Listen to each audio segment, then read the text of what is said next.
ప్రభువైన యేసుక్రీస్తు వారి నామానికి మహిమ కలుగును గాక. యేసుక్రీస్తు ప్రభు శ్రేష్టమైన నామాన మీ అందరికీ ప్రేమతో వందనాలు తెలియజేసుకుంటూ ఉన్నాను. ప్రియులరా, ప్రతిరోజు ప్రభు మనకు అనుగ్రహిస్తున్న సమయాలకై ప్రభువుకు స్తోత్రాలు చెల్లిస్తూ ఉన్నాను. హెబ్రీ పత్రికలోంచి మనం ధ్యానాలు వింటూ ఉన్నాం. ప్రభు మనతో మాట్లాడుతున్నారు. హెబ్రీ పత్రిక 4వ అధ్యాయాన్ని మనం చదువుకుందాం. చూడండి, హెబ్రీ పత్రిక 4వ అధ్యాయం. ఆయన యొక్క విశ్రాంతిలో ప్రవేశించుదు మన వాగ్దానం ఇంకా నిలిచి ఉండగా, మీలో ఎవడైనను ఒకవేళ వాగ్దానం పొందకుండా తప్పిపోవునేమో అని భయము కలిగి ఉందుము. వారికి ప్రకటింపబడినట్లు మనకును సువార్త ప్రకటింపబడిను గాని వారు వినిన వారితో విశ్వాసము గలవారై కలిసి ఉండలేదు గనుక విన్నవాక్యం వారికి నిష్ప్రయోజనమైనదాయను. కాగా జగత్పునాది వేయబడినప్పుడే ఆయన కార్యములన్నీ సంపూర్తి అయి ఉన్నను. ఈ విశ్రాంతిని గూర్చి నేను కోపంతో ప్రమాణం చేసినట్టు వారు నా విశ్రాంతిలో ప్రవేశింపరని ఆయన చెప్పిన మాట అనుసరించి విశ్వాసులమైన మనము ఆ విశ్రాంతిలో ప్రవేశించుచున్నాము. ప్రార్థన చేద్దాం. పరిశుద్ధుడు వగు తండ్రి, ప్రేమ కలిగిన దేవ, మీకు వందనాలు. ప్రేమించి మీరు ఇచ్చిన ఈ సమయానికే స్తోత్రాలు. మీ కుమారుడు యేసుక్రీస్తు వారిలో మీరు మాకు అనుగ్రహిస్తున్న సమయాలన్నింటిని బట్టి మీరు స్తుతిస్తూ మీ నామాన్ని ఘనపరుస్తూ మీ పిల్లలుగా జీవించడానికి అవసరమైన సంగతులు మాకు ఇస్తున్నందుకే స్తోత్రములు చెల్లిస్తూ మీ ఆత్మచేత వాక్శక్తినిచ్చి మీ దాసుని నడిపించి మా క్షేమం కొరకు సందేశం ఇమ్మని, జీవించడానికి అవసరమైన సంగతులు ఇమ్మని యేసు ప్రభు వారి పేట ప్రార్థన చేస్తున్నాం తండ్రి, ఆమేన్. ప్రభునందు ప్రియులరా, హెబ్రీ పత్రికలో నుంచి మనం చాలా శ్రేష్టమైన సంగతుల్ని వింటూ ఉన్నాం, నేర్చుకుంటున్నాం. అందుకే దేవునికి స్తోత్రాలు. ఆయన మనకు నేర్పిస్తున్నారు. అంటే ఆయన మనల్ని ప్రేమించారనే సంగతి మనం ఇంకా ఎరుగుతున్నాం. హెబ్రీ పత్రిక 1వ అధ్యాయం రక్షణ అని, రక్షించబడిన వారందరికీ రక్షణ స్వాస్థ్యం ఉందని చెప్పాడు. 2వ అధ్యాయంలో రక్షణ స్వాస్థ్యం అనుభవించాలంటే రక్షణ నిశ్చయత అవసరమని. రక్షణ నిశ్చయత అంటే ఏంటి అని అంటే, రక్షణ నిశ్చయత అంటే యేసు ప్రభునందు విశ్వాసం ఉంచాను, నా పాపములకు క్షమాపణ కలిగింది, నేను దేవుని కుమారుడిని, నేను నీతిమంతుడిని, దేవుని ఆత్మకు నిలయాన్ని అని ఎరగటమే. దేవునితో సమాధాన పడ్డానని ఎరగటమే, దాన్ని ఒప్పుకోవటమే రక్షణ నిశ్చయత. దీన్ని ప్రతిరోజు ఒప్పుకోవాలా, ప్రతి నిమిషం ఒప్పుకోవాలా? ఎప్పుడూ ఒప్పుకోవాలి. ఎందుకు? ఇది ఇంక పోయేది కాదు. ఒకసారి రక్షించబడ్డామనంటే ఆ రక్షణ ద్వారా కలిగిన పాపక్షమాపణ, నీతి, పరిశుద్ధత, దేవుని కుమారులు అనేది ఇంకెప్పటికీ పోయేది కాదు.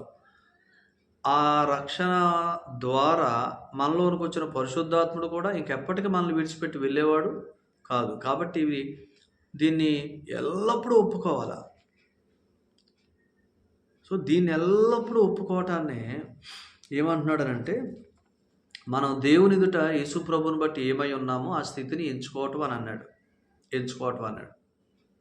ఈ ఎంచుకోవటాన్ని ఏమన్నాడనంటే మనస్సాక్షి అని అన్నాడు. ఈ ఎంచుకోవటాన్ని ఏమన్నాడంటే మనస్సాక్షి అన్నాడు. అంటే మన మనస్సాక్షి మన మీద దేవుని ఎదుట యేసుక్రీస్తునందు విశ్వాసం మూలంగా మనకు కలిగిన స్థితి విషయంలో మన మనస్సాక్షి మనం దెబ్బ కొట్టకూడదు. ఎందుకంటే అది మారే స్థితి కాదు. కాబట్టి అది విశ్వాసం ద్వారా ఒక శ్రేష్టమైన స్థితి, ఎవ్వరూ కదిలించలేని స్థితిని మనకి ఇచ్చాడు ఆయన. దాని విషయంలో మనస్సాక్షి చెడిపోకూడదు. అది మాత్రం మనం గుర్తుపెట్టుకోవాలి. నేను పాపం చేస్తే నువ్వు పాపం చేసిన ఆ స్థితి పోదు. నువ్వు దేవుని కుమారుడు అనే సంబంధం పోదు. నువ్వు నీతిమంతుడు అనే స్థితి పోదు. నువ్వు పరిశుద్ధుడు అనే స్థితి పోదు. పరిశుద్ధాత్ముడు నీలోంచి వెళ్ళిపోడు. ఆయన దుఃఖపడతాడు. ఎందుకు అనంటే ఆయనను బట్టి నువ్వు జీవించట్లేదు కాబట్టి, పరిశుద్ధాత్మను బట్టి నువ్వు జీవించలేదు, అనగా ఆత్మానుసారంగా నువ్వు జీవించట్లేదు కాబట్టే పాపం చేస్తున్నావు. అందుకనే నువ్వు శ్రమలు కొని తెచ్చుకుంటున్నావు, ఇబ్బందులు కొని తెచ్చుకుంటున్నావు, నష్టాలు కొని తెచ్చుకుంటున్నావు. కానీ ఆత్మ మనలో ఉన్నది ఎందుకు? ఈ శ్రమలకు, ఇబ్బందులకు, ఈ సమస్యలకు వేరుగా ఉన్న శ్రేష్టమైన జీవితంలోకి నడిపించడానికి. కానీ మనం ఆత్మను అనుసరించిన కారణం చేత మనం వీటన్నిటిలో పడుతున్నాం. సో అందుకనే దేవుని ఎదుట యేసు ప్రభువుని బట్టి మనకు కలిగిన స్థితిని తేటగా ఒప్పుకోవాలి.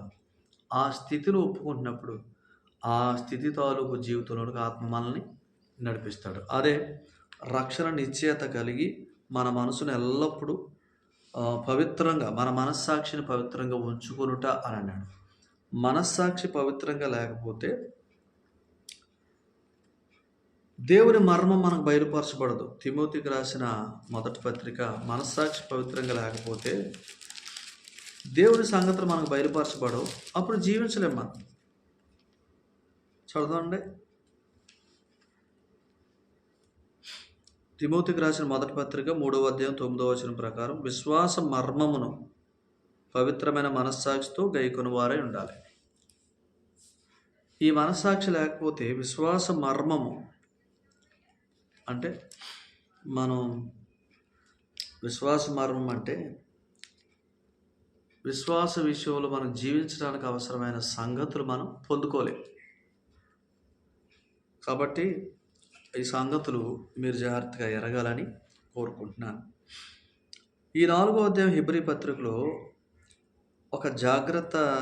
ఒక భయం కలిగి ఉండాలని చెప్పాడు. ఏంటి ఆ భయం అంటే, ఆయన యొక్క విశ్రాంతిలో ప్రవేశించుదు మన వాగ్దానం ఇంకా నిలిచి ఉండగా మీరు ఎవడైనా ఒకవేళ ఆ వాగ్దానం పొందకుండా తప్పిపోనేమని భయము కలిగి. హెబ్రీ పత్రిక 4వ అధ్యాయం 1వ వచనం భయం కలిగి ఉందామని అన్నాడు. దేని విషయంలో అంటే, ఆయన విశ్రాంతిని అనుభవించకుండా తప్పిపోతామేమన్న భయం కలిగి మీరు ఉండాలన్నాడు. ఎందుకు? ఆ పైన రాశాడు 3వ అధ్యాయం ఆఖరి వచనంలో చదవండి. 3వ అధ్యాయం ఆఖరి వచనం 19వ వచనం, కాగా అవిశ్వాసము చేతనే వారు ప్రవేశింపలేకపోయారని గ్రహించుచున్నాం. అంటే అవిశ్వాసం విశ్రాంతిలోకి ప్రవేశింపలేవదు. విశ్రాంతి అంటే ఏమనుకున్నాం? విశ్రాంతి అంటే సంఘకాలము. విశ్రాంతి అంటే సంఘకాలము, అది అనుకూల సమయము, అది రక్షణ దినము, అది నీడను సమయము, అదే కోతకాలము అని చెప్తున్నా. సో ఇప్పుడు విశ్రాంతి కాలములో మనం అనుభవించాల్సింది విశ్రాంతి. విశ్రాంతి ఎవరు అనుభవించలేరని చెప్పాడు? అవిశ్వాసం ఉంటే విశ్రాంతి అనుభవించలేరు. ఈ అవిశ్వాసం ఏ అవిశ్వాసం? ఆయన నమ్మకపోవటం అనే అవిశ్వాసం కాదు. ఆయన నమ్మకపోవటం అనే అవిశ్వాసం కాదు. ఈ అవిశ్వాసం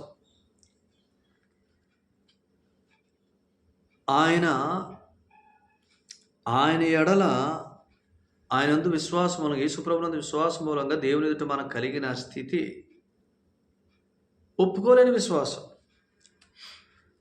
ఆ విశ్వాసం లేని వారు విశ్రాంతిలో ప్రవేశించలేరు. దేవుడు నా కార్యాలన్నీ ముగించాడు. ఒక మాట చదవండి, రోమపత్రిక 8:32లో తన సొంత కుమారుని అనుగ్రహించాడు, ఆయనతో పాటు సమస్తం ఇచ్చాడు. హెబ్రీ పత్రిక 1వ అధ్యాయంలో ఆ కుమారుడు సమస్తమునకు వారసుడినే ఇచ్చాడు. వారసత్వం ఎందుకు ఇవ్వడం? ఆయన నమ్మదగినవాడు. అందుకనే ఆయన నాకు సమస్తం ఇస్తాడు. నన్ను యేసుప్రభునందు విశ్వాసం మూలంగా వారసుడిగా చేసుకున్నాడు, కుమారుడిగా చేసుకున్నాడు. కాబట్టి కుమారుడిని సమస్తానికి వారసునే ఇచ్చినోడు సమస్తం ఇస్తాడు. రోమ 8:32 అదే, కుమారుడినే ఇచ్చినోడు సమస్తం ఇస్తాడు. ఎందుకు? ఈ సమస్తం ఇవ్వటానికి కుమారుడు సిలువలో సమస్తం సమాప్తం అన్నాడు. సమస్తం ఇస్తాడు. ఇప్పుడు జాగ్రత్తగా ఎరిగితే నా కొరకు కుమారుడినే ఇచ్చాడు, నన్ను కుమారునితో పాటు వారసుడిగా చేశాడు. కుమారుని కలిగినవన్నీ నావే, అంటే తండ్రికి కలిగినవన్నీ నాయే. సో అందుకనే యేసుక్రీస్తుతో పాటు మనకు పాలు తండ్రికి కలిగిన వాటిలో. ఇది ఎరిగితే మనం ఎందులో ప్రవేశిస్తాం? ఆయన విశ్రాంతిలో ప్రవేశిస్తాం. ఆయన నాకు ఏమీ తక్కువ చేయడు, కుమారుణ్ణి ఇచ్చాడు, నాకు అన్నీ ఇచ్చాడు అనేది ఏ సందేశం ఇది? ఇది ఇది మనకు విశ్రాంతి సందేశం. నేను ఈ సంగతి ఎరక్కపోతే నేనేమనుకుంటాను? యేసుప్రభు ద్వారా పాపక్షమాపణే కానీ ఇక మిగిలినవేమీ మనకి అయ్యేది కాదు. మిగిలిన వాటి కోసం నేను కష్టపడాలి, నేను ప్రయాసపడాలి అని అనుకుంటా. అంటే దీని అర్థం ఏంటి? కష్టపడొద్దు, ప్రయాసపడొద్దు అని కాదు. ఆయనకి వేరుగా కష్టపడతాం, ఆయనలో కష్టపడలేం. ఇప్పుడు కుమారుణ్ణి ఇచ్చాడు కాబట్టి నాకు అన్నీ ఇస్తాడో అన్న ధైర్యంతో ఉన్నవాడు ఆయన సందేశాన్ని బట్టి జీవిస్తూ ఉంటాడు. ఇదే విశ్వాసంలో జీవించడం. ధైర్యంగా జీవిస్తాడు. దీన్ని ఏమన్నాడంటే, నేను రాత్రి భీమవరంలో మాట్లాడుతూ కూడా ఈ సందేశం తెలిస్తే హృదయంలో ధైర్యం కలుగుతుంది, నిర్భయులమై ఆయన సేవిస్తామని అన్నాడు. లోకాసువార్త 1వ అధ్యాయం 17వ వచనం. ఆయనను కూర్చున్న విశ్రాంతి సందేశం మన దగ్గరికి రాకపోతే, ఆ విశ్రాంతిని కూర్చున్న సందేశం మనం వినకపోతే నిర్భయమే జీవించలేం. మనం యథార్థంగా ఆయన సేవించలేం. మనం అందుకనే ఈ 4వ అధ్యాయంలో మీరు భయం కలుగుండండి అన్నాడు. ఏ భయం? ఇప్పుడు భయం అంటే నేను పరలోకం విశ్రాంతిలో ప్రవేశించనేమో అని భయం కలుగుండమంటే దీన్ని ఏమంటారు?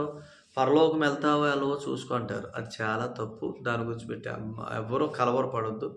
ఇక్కడ విశ్రాంతి అని అంటే ఆయనను బట్టి మనకు కలుగుతున్న ధైర్యంతో కూడిన జీవితం.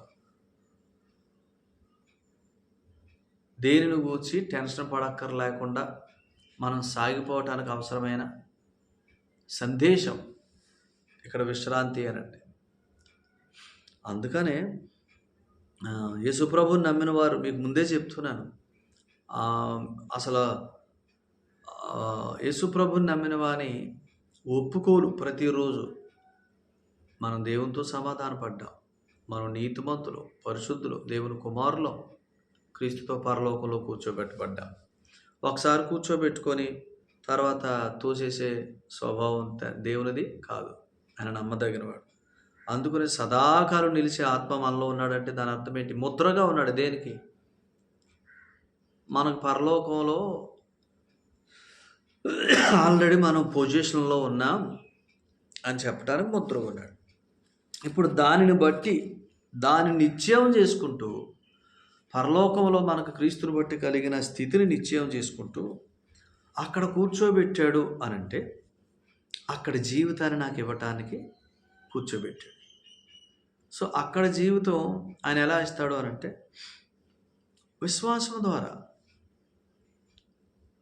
నేను ఎంతగా విశ్వాసంలో ఉంటే అంతగా నేను విశ్రాంతిలో ప్రవేశిస్తాను. అందుకని కదా వారు అవిశ్వాసం చేతనే ప్రవేశించలేక పోయిరి అని అన్నాడు.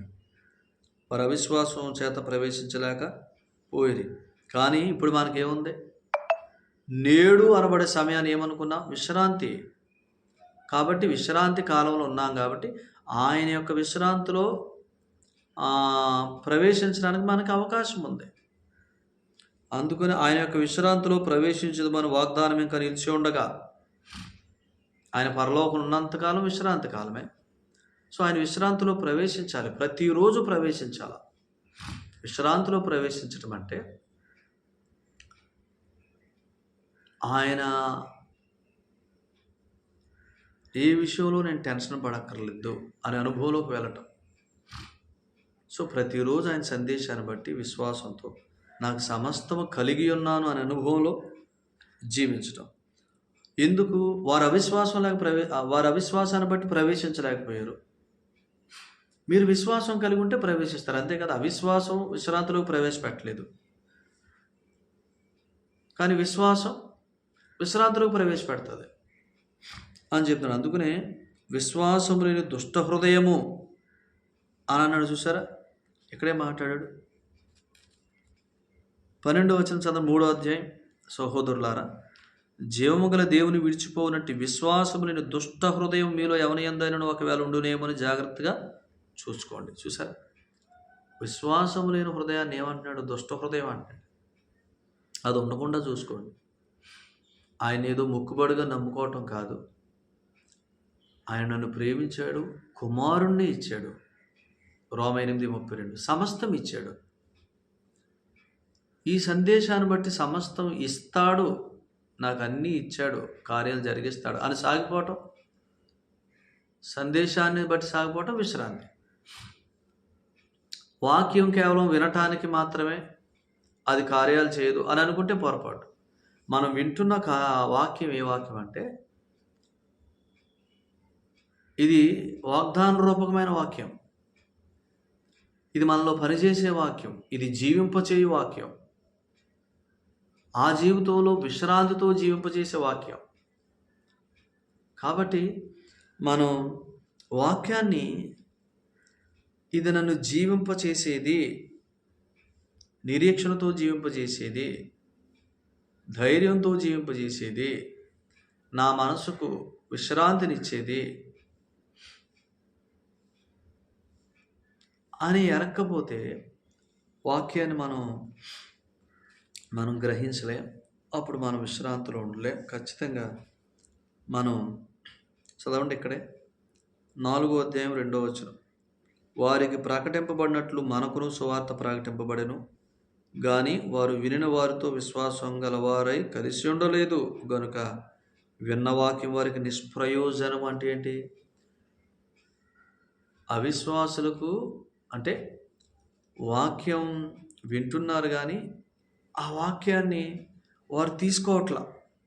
ఆ వాక్యాన్ని ఇది నా విశ్రాంతి సందేశం, ఇది నన్ను జీవింపజేసే సందేశం అని తీసుకోవట్లేదు. కాబట్టి ఇక్కడ ఏమని చెప్పాడు? విన్న వాక్యం వారికి నిష్ప్రయోజనమైంది అన్నాడు. కానీ ఎవరైతే ప్రభువు నాతో మాట్లాడుతున్నాడు, నేను జీవించడానికి, నేను ఆయన విశ్రాంతిలో ప్రవేశించడానికి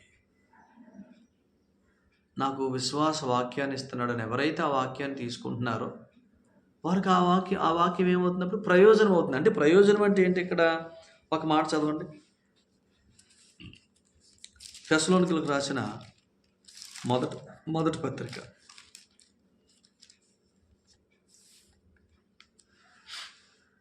చూడండి,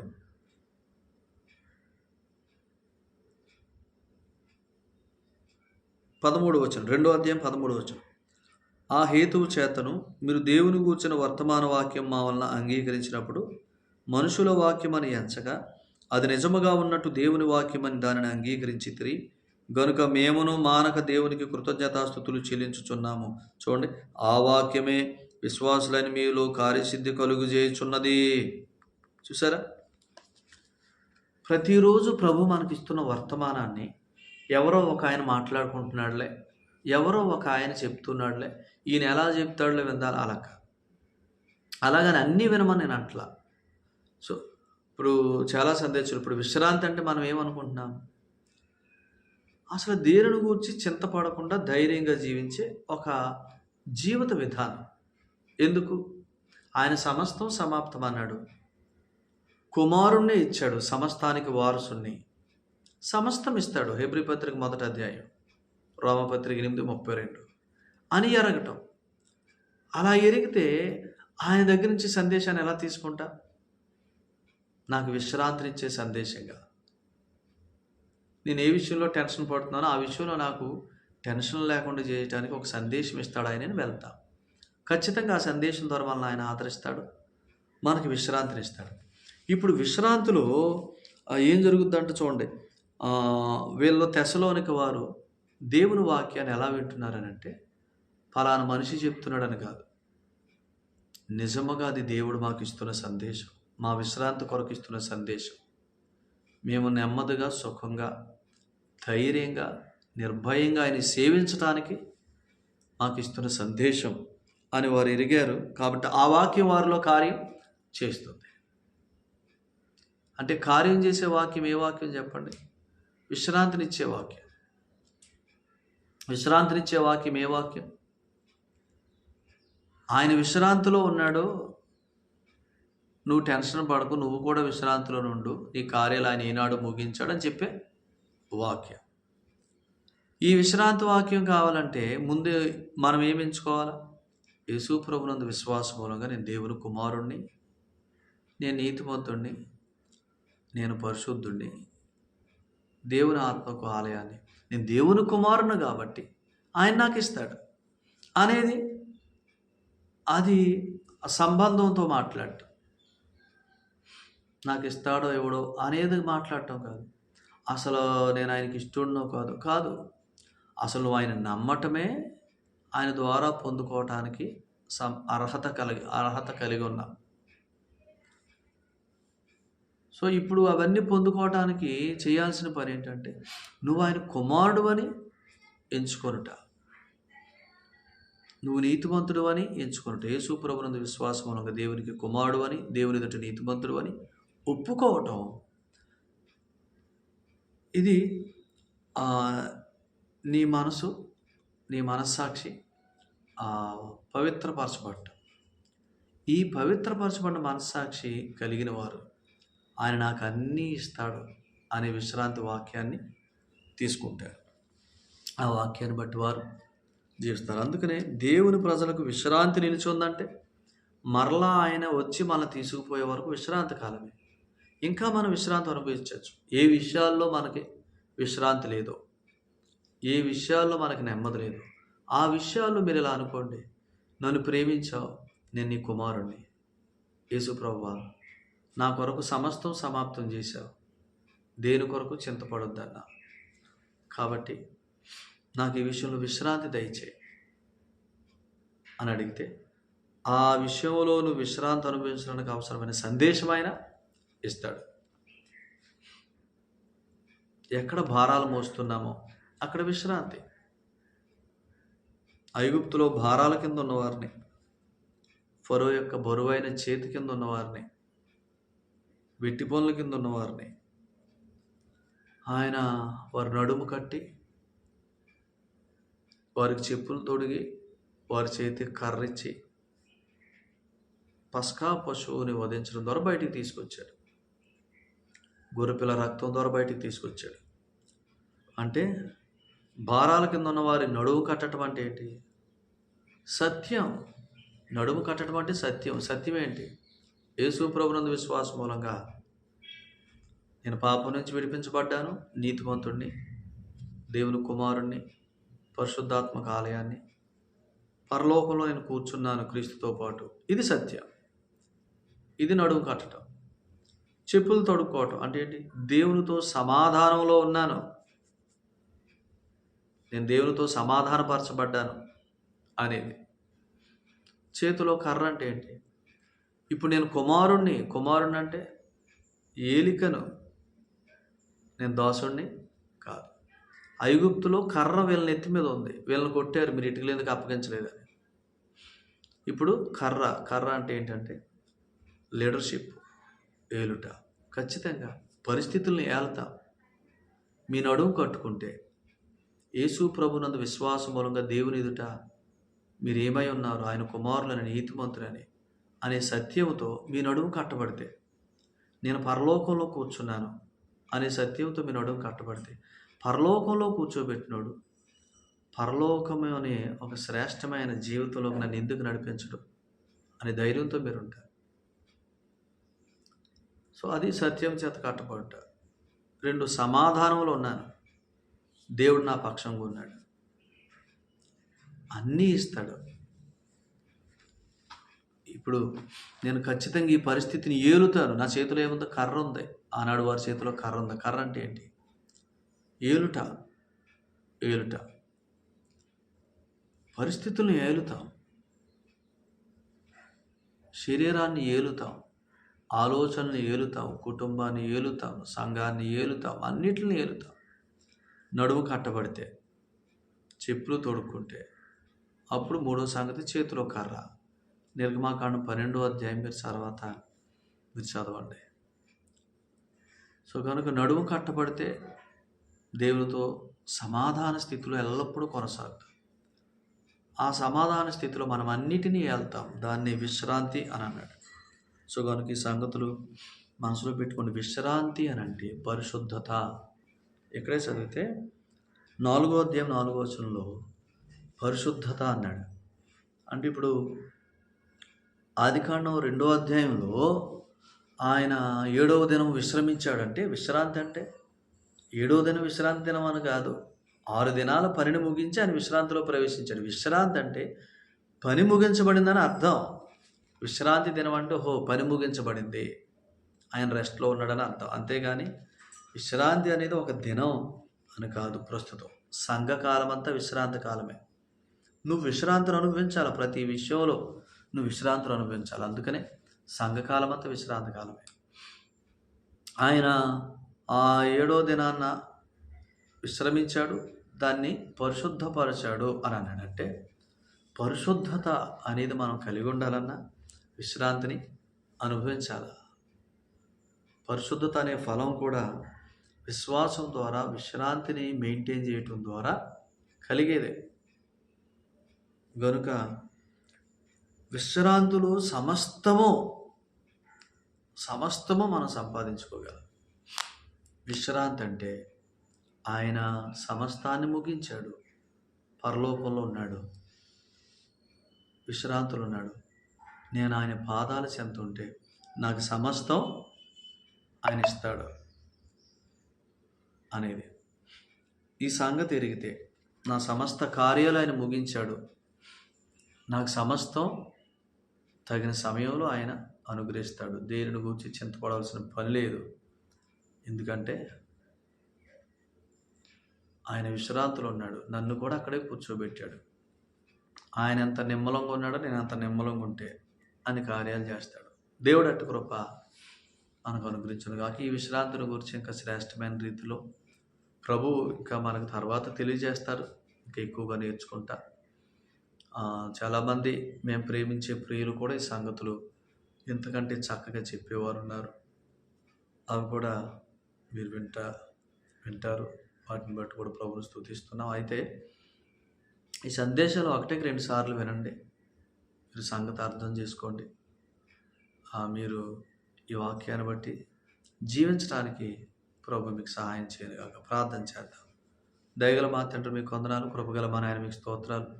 ప్రేమించి ఇచ్చిన సందేశాన్ని బట్టి స్తుతిస్తూ స్తోత్రాలు చెల్లిస్తూ సందేశాన్ని బట్టి జీవిస్తూ నాయన విశ్రాంతిని కలిగి నాయన సమస్తము సంపాదించుకోవటానికి మీ కృపను అనుగ్రహించమని యేసు ప్రభు నామములో స్తోత్రాలు చెల్లించి ప్రార్థన చేస్తున్నాం పరమ తండ్రి. ఆమేన్. ప్రభు మీ ప్రతి కార్యాల్ని సఫలం చేసి మిమ్మల్ని దీవించునుగాక. దేవుడు ఈ మాటలన్నిటి విషయంలో మనల్ని నడిపించునుగాక. అందరికీ వందనాలండి.